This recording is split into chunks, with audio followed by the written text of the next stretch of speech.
Coming up on Mountain News this morning, last night a vigil honors a man shot and killed by police inside his home 1 year ago. And all charges against the man arrested after a deadly shooting have been dropped. Dedicated to Eastern and Southern Kentucky, this is WYMT Mountain News This Morning. Welcome to Mountain News This Morning. I'm McKinley Calandrino here with you on this Wednesday, December 24th. The time is now 6:27. Let's check in with First Alert meteorologist Megan Dusmall for a look at your forecast this morning. Megan.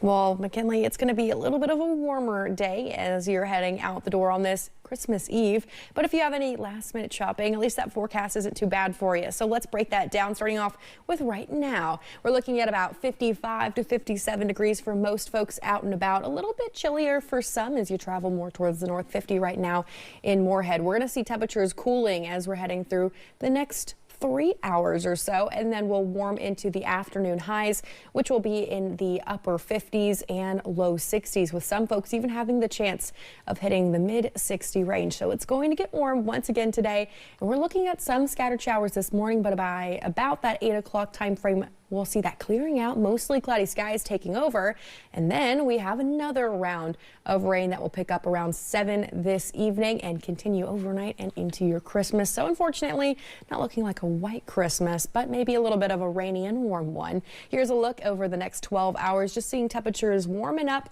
and again, lots of clouds in the sky today. Sunrise is at 7:46, and sunset will be at 5:20 later this evening. McKinley. Thank you, Megan. Yesterday marked 1 year since Doug Harless was shot and killed inside of his home by London police. Kentucky State Police say officers were there attempting to serve a search warrant. During that attempt, troopers say officers knocked down Harless's door and then saw Harless armed with a gun. That's when police say one of the officers shot Harless. Investigators have remained tight-lipped since Harless's death as their case remains open, leaving the Harless family and the Laurel County community with many unanswered questions. Harless's death has forever changed the Laurel County community, and in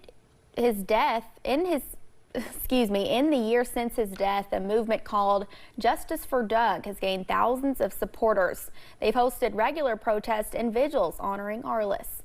As Samantha Valentino shows us, supporters gathered in London to remember Doug and continue their fight for justice and answers in his case. This cause is so important. Justice for Doug. It's a message this community has repeated time and time again. Everyone wants to see justice. We need it. 2 days before Christmas, London police officers surrounded the home of 63-year-old Doug Harless. State police say they were there serving a search warrant when officers knocked down Harless's door, saw him armed with a gun, and shot and killed him. Questions have been raised whether officers were at the wrong home that night, as dispatch audio says they were at 489 Vanzant Road, but the shooting happened at Harless's home, 511 Vanzant. I just could not imagine that being my front door. 1 year later, this community is still waiting for answers. That's why they've lined Main Street across the street from City Hall and the police department, hoping those in power will hear them. I've been out here in the snow, the rain, the sleet. I've even been held on out here. This sign has been out here for 1 solid year on the sidewalk. For William Eversole, the movement is about getting answers for his dear friend Doug, a man who he says would do anything for anyone, even a stranger. If he saw somebody was in need, like groceries, he would anonymously send them a gift card from Kroger. He's just a good person that way.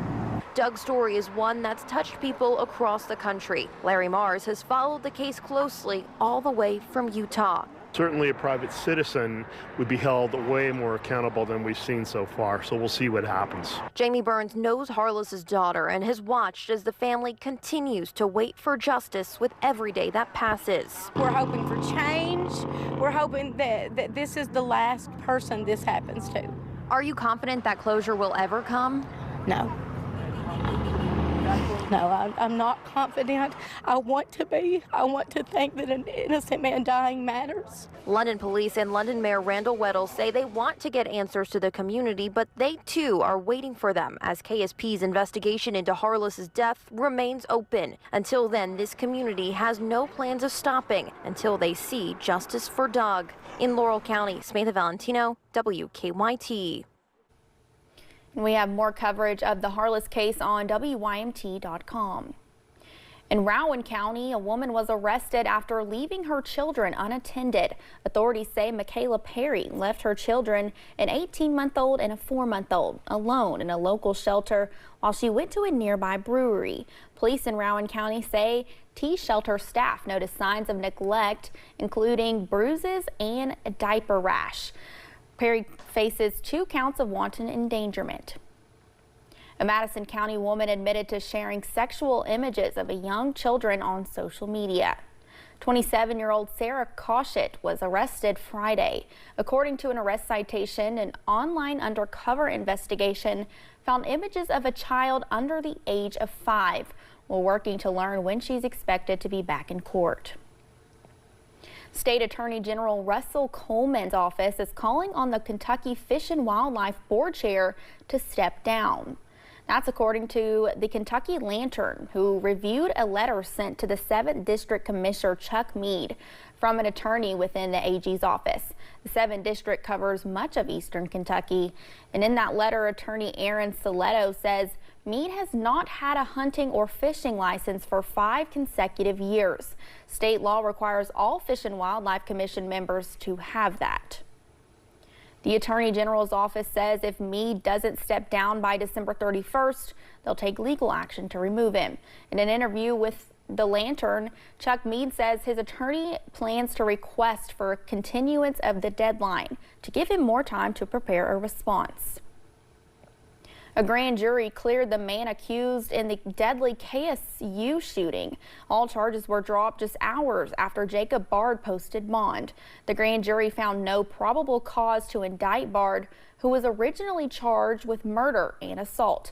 Madison Porter spoke with Bard's attorney and prosecutors after the decision.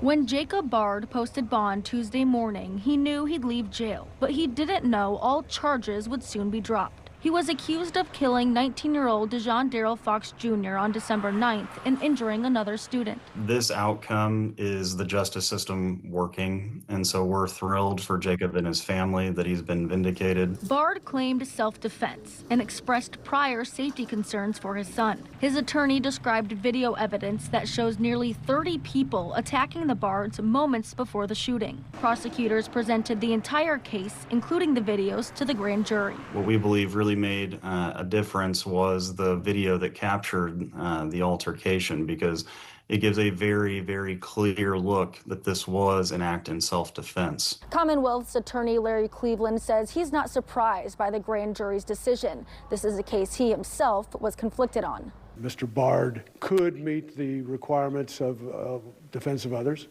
but at the same time, a young man was killed and another young man was seriously injured.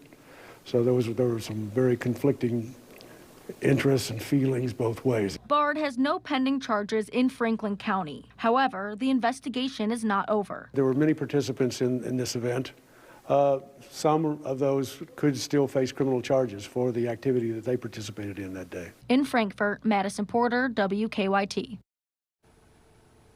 Bard's $100,000 bond will be refunded. We are now less than 2 weeks away from the WYMT Winter Blood Drive on Monday, January 5th. The KBC Blood Mobile will be in front of the station from 3 p.m. until 7 p.m. that day. All donors will receive a limited edition KBC hoodie while supplies last. KBC officials say they want to get at least 19 units of blood. An update on a story we brought you last month. Torlia Shelley is an agriculture teacher for Williamsburg City Schools, and she received a special opportunity. She was selected as a volunteer Christmas decorator for the White House. WYMT's Neely Green spoke to her about the experience. Typically over Thanksgiving break, teachers get to go home, but for the Williamsburg agriculture teacher, she went to someone else's house. That was a really magical moment, that first step inside of the White House and just kind of standing there in awe, like, this is where so many presidents have stood, so many world leaders.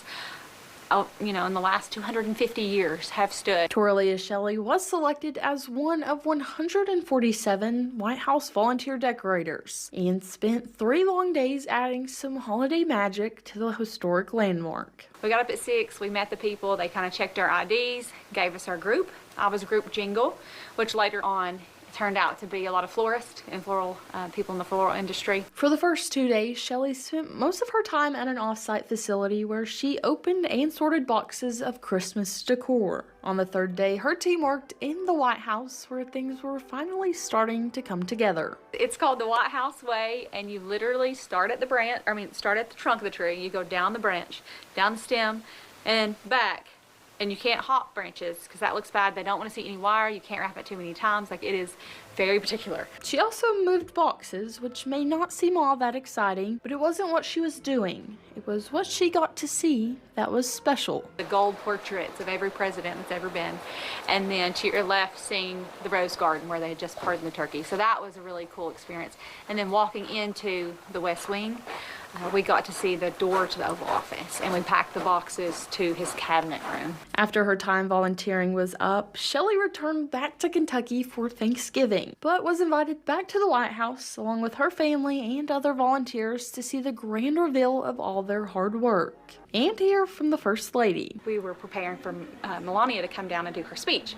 So right before she did her speech, the Army chorus come down, and they did 2 or 3 Christmas carols, which was beautifully sang, and it just really kind of puts you in that moment. As she reflects on her volunteer experience in D.C., she says the really special moments were the ones she spent with her husband and son. Him and Aaron getting to walk in and experience what I got to saw was probably one of the most exciting when I got the email back saying that they got to go too, because everything's fun by yourself, but it's even more exciting when you can experience with the ones that you love. In Whitley County, Neely Green, WYMT Mountain News.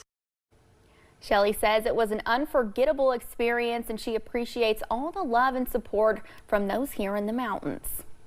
Every holiday season, millions of toys are unwrapped, but safety experts say not every gift is risk-free. Doctors with Norton Health warn one of the biggest dangers this time of year comes from the small button batteries. They are not only used for toys, but also household items like key fobs. In the past month, Norton's Children's ER says it has seen 2 button battery cases, and luckily they were not the worst case scenario. Button batteries are a huge concern because of their size. They're pretty small. If a battery compartment is not secured on a toy and a child is able to open that and swallow a button battery, the caregiver might not realize that they're choking on anything. It will probably go down fine. And the problem is we don't know it until we start seeing those signs. And if we see signs, it can be too late. Symptoms your child ingested a button battery can include excessive drooling, abdominal pain, and refusing to eat or drink. Norton also encourages parents to inspect toys for loose or flimsy parts that could break off and become choking hazards, especially for those with younger children. They say taking a few extra minutes to check toys before play can help prevent serious injuries. If you are a last-minute Christmas shopper, local small businesses in downtown Hazard are working to help make the gift giving a little easier this season. Downtown Hazard small businesses like Appalachian Apparel Company and Belcher and Boudreaux say they will be open Christmas Eve or today to help you find that perfect gift. They say by shopping locally, you are also supporting your community. We're here, we're trying to give a product that yeah, maybe you can travel 2 hours and get it $5 cheaper, or you can order it. But, you know, we're here. We're also the ones, you know, we're in this community with you. Some of these small businesses are also offering discounts. To see a list of those holiday hours for some of these local businesses, find this story on our website at WYMT.com.